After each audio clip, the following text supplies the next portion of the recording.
जौनपुर पूर्वांचल का ऐसा जिला जो ऐतिहासिक धरोहर से लेकर शिक्षा स्तर के लिए जाना गया, वहीं राजनीतिक स्तर पर भी इस जिले ने 1980 के बाद कई उलटफेर देखी।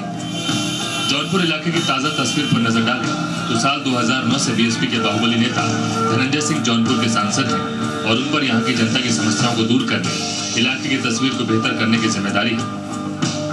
लेकिन कई कानूनी पचड़ों में फंसे सांसद धनंजय सिंह के पास जनता के लिए वक्त ही नहीं बचा। खैर, सांसद जी हैं, जनता के नुमाइंदे हैं, इसलिए जिले के विकास के नाम पर इन्होंने सांसद ऋण से बीते 5 साल में करीब 14,58,45,000 रुपए खर्च किए। पर बड़ा सवाल ये कि करोड़ों का खर्च क्या इस बात को साबित कर सकता है कि जिले का विकास हुआ है? अब इन तस्वीरों को देखिए।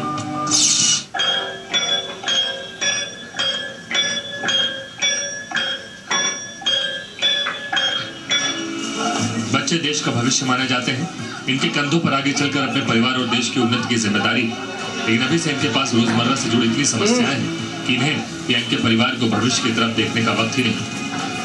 अब इस बच्चे को ही देखिए, अपने वजन से ज्यादा वजन का तो इसने पानी उठा रखा है। दरअसल इनके घरों में हैंडपंप तक नहीं है, लिहाजा घर के बड़ों से लेकर बच्चे तक पानी जुटाने की जद्दोजहद में लगे रहते हैं। लेकिन आपको जानकर हैरानी होगी कि बीते 5 साल में सांसद जी ने अपनी सांसद निधि में सबसे ज्यादा करीब 8 करोड़ रुपए हैंडपंप लगाने पर ही खर्च किए। लेकिन वो हैंडपंप कहाँ लगे, इसके बारे में शायद सांसद जी ही बता पाए। अब आपको दिखाते हैं इलाके की दूसरी तस्वीर। विकास के लिए सड़कों का होना बहुत जरूरी होता है, लेकिन यहाँ इनका हाल इतना बुरा है कि यह बताना मुश्किल है कि सड़कों पर गड्ढे हैं या गड्ढों में सड़क। लेकिन बीएसपी के सांसद जी ने यहाँ भी खर्च कम नहीं किया। सड़क गड्ढा नहीं है, गड्ढे में सड़क है। जितना भी देखिए, चाहे शहर में देखिए, चाहे नेशनल हाईवे देखिए, कहीं भी ये समस्या है। सड़क के विकास में रोड़े हैं। वहीं जौनपुर के बाशिंदों का मानना है कि बिजली संकट को दूर करने की तरफ कोई कदम नहीं उठाया गया है। आम लोग परेशान हैं, वहीं किसान भी बेबस। वहीं सांसद निधि खर्चे के मुताबिक बिजली पर 2009 से लेकर अब तक 3 करोड़ रुपए से ज्यादा खर्च किए गए। लेकिन कोई ये तो बताए कि अगर बिजली व्यवस्था को दुरुस्त किए जाने के दावे हैं तो फिर इलाके में अंधेरा क्यों कायम? बिजली तो इधर कुछ जाने की वजह से सुधरी हुई है, नया तार वगैरह बदला जा रहा है, विकास कुछ हुआ है, लेकिन जिस हिसाब से बिजली का भी विकास होना चाहिए वो नहीं हो पाया। इस समय बिजली की समस्या सबसे बड़ी है। बिजली अगर नहीं है तो किसान समझ लीजिए भूखे मर जाएगा। किसी भी क्षेत्र के उत्थान के लिए शिक्षा का अच्छा स्तर होना अहम होता है। कभी जौनपुर को शिक्षा के अच्छे स्तर की वजह से शिराज हिल के नाम से जाना जाता था, लेकिन अब इस इलाके की ऐसी तस्वीर नहीं रही। जिले में शिक्षा के स्तर से यहाँ की जनता खुश नजर नहीं आती है। हालांकि स्कूलों के विकास के नाम पर बीते 5 साल 48 लाख रुपए खर्च किए गए। मुगलों के ज़माने का शहर है और शिक्षा का केंद्र रहा, और आज भी हिंदुस्तान की उच्च स्तरीय जो भी परीक्षाएं होती है उसमें सबसे पहला स्थान हमारा जौनपुर लाता है। गौरव जौनपुर का जो है यहाँ के छात्रों के द्वारा बढ़ाया जाता है। दुर्भाग्य ये है कि यहाँ पर इंफ्रास्ट्रक्चर के नाम पर कोई भी कार्य 20 सालों से लगातार नहीं हुए हैं। जौनपुर में कई सुंदर भवन, मंदिर और मस्जिदें। सन 1568 में मुनीम खान का बनाया गया शाही ब्रिज इस इलाके को खास पहचान देता है। लेकिन आज गोमती नदी में फैली गंदगी की वजह से इस जगह की खूबसूरती में दाग लग गया है। जौनपुर की जनता का कहना है कि गोमती की सफाई के लिए कोई सरकारी कदम नहीं उठाए गए। हमारे देखिए गोमती नदी है, गोमती एक्शन प्लांट है, लेकिन उसका कभी आज तक नदी साफ ही नहीं हुई।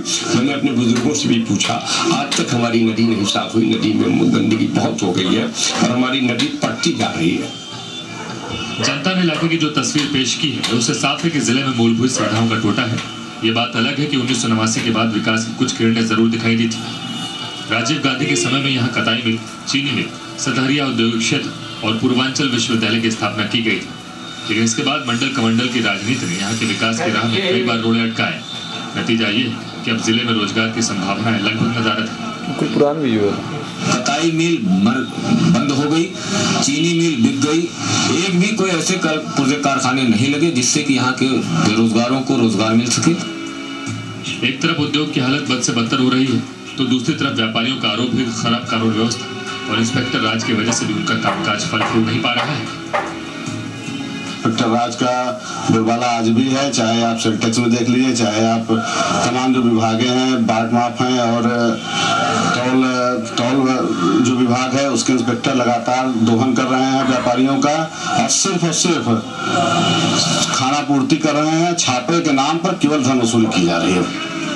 विकास के मुद्दे घोषणा पत्रों का हिस्सा बनते हैं। ये मुद्दे पार्टियों के लिए किसी चुंबक की तरह होते हैं, जिनके जरिए जनता को अपनी ओर खींचने की कोशिश की जाती है। लेकिन क्या नेताजी उन वादों पर काम करते हैं?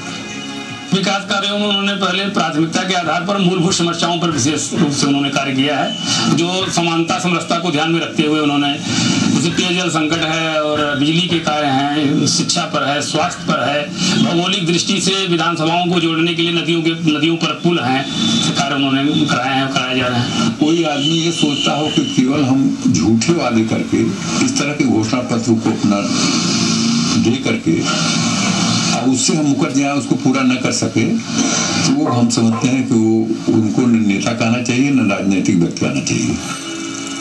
पानी की तलाश है, बिजली आती रही, शिक्षा से लेकर चिकित्सा व्यवस्था पर जनता सवाल उठा रही, सड़कें हैं कि उन पर चलना मुश्किल है, उद्योग ठप पड़ा है। यह है जौनपुर इलाके की तस्वीर। ऐसे में सांसद धनंजय सिंह के रिपोर्ट कार्ड में आप उन्हें पास करना चाहेंगे या फेल, या उन्हें एवरेज नंबर देंगे? ये आप पर यानी जनता पर। अजीत सिंह, जी मीडिया, जौनपुर।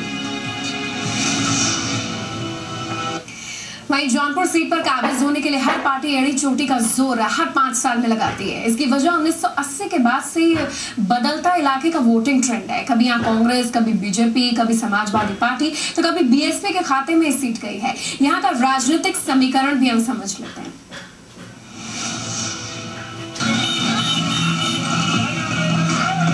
पूर्वांचल का एक जिला जौनपुर। ऐतिहासिक महत्व रखने वाला जौनपुर जिला हमेशा से हिंदू मुस्लिम सद्भाव के लिए जाना गया है। जिले का सियासी समीकरण में हमेशा से दिलचस्प रहा है, खासकर 1980 से। 1980 के बाद इस जिले की जनता ने हर चुनाव में एक दूसरी ही पार्टी के नुमाइंदे को वोट दिया, यानी यहाँ की जनता बार बार भरोसा नहीं करती है। वहीं 1980 से पहले यहाँ कांग्रेस राज ही रहा है। 1952 से लेकर 1979 तक यहाँ कांग्रेस पार्टी का ही परचम लहराता रहा। इसी दौरान 1963 में जनसंघ के संस्थापक पंडित दीनदयाल उपाध्याय ने इस सीट पर अपनी किस्मत आजमाई।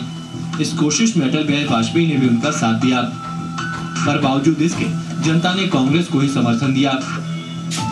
उसके बाद 1980 में यहाँ पहला राजनीतिक उलटफेर देखने को मिला। चुनाव में सोशलिस्ट पार्टी के खाते में जौनपुर सीट गई, तो वहीं 1984 में यहाँ एक बार फिर कांग्रेस ने जीत हासिल की। 1989 के चुनाव में जनता ने कमल पर मुहर लगाई। 1991 के चुनाव में जनता दल ने परचम लहराया। वहीं 1996 के चुनाव में यह सीट एक बार फिर बीजेपी के खाते में गई। 1998 में पहली बार समाजवादी पार्टी इस सीट पर जीत हासिल कर पाई। 1999 में फिर चुनाव हुए और इस बार बीजेपी यहाँ कमल खिलाने में कामयाब रही।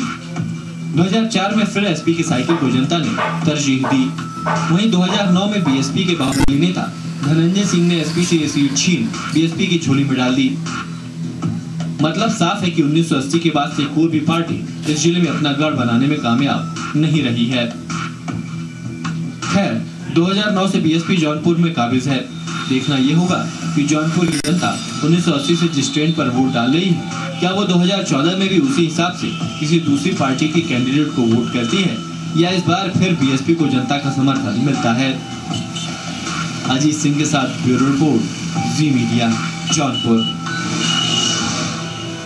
तो राजनीतिक और सामाजिक हालात, क्षेत्रीय हालात हमने समझे, इलाके की तस्वीर, खासतौर पर जौनपुर जो संसदीय क्षेत्र है, बीएसपी की टिकट मिली थी पिछली बार धनंजय सिंह को और यहाँ पर जीत दर्ज करने में कामयाब रहे। इलाके की तस्वीर हमने यहाँ की पेश की और अब देश 2014 में प्रवेश कर चुका है। उत्तर प्रदेश सियासी मायने से काफी महत्वपूर्ण है। इस लिहाज से इलाके की तस्वीर जो सुधारेगा वो ही होगा जौनपुर का सांसद। एक छोटे से अंतराल का वक्त है, कुछ और खबरों को लेकर फौरन लौट रहे हैं।